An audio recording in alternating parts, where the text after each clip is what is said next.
How in any area, whether it's a habit or an addiction or a relationship or you're stuck in your faith, anything you want to change, how do you change your life? That's a complex conversation. But he gives a very simple formula on the other side of all these philosophers, all these theologians, all of this research, all of his work with the scriptures, and he says this is how it happens. He starts actually in the very first chapter, which is really for part one today, our false narrative. He says the false narrative about how you change your life is that we change by willpower. If you're not changing, it's because you just don't want it bad enough.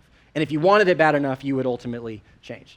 He says that's not how this actually works in reality. Instead, he gives us this very straightforward grid and model from all his time and research. He says it really happens in three parts.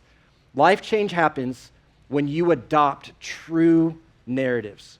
It's a starting point. When we replace our false narratives, our mental maps of the world, with true ones. In particular, he would say the true narratives are the narratives of Jesus. He says when you adopt those and you practice those over a lifetime,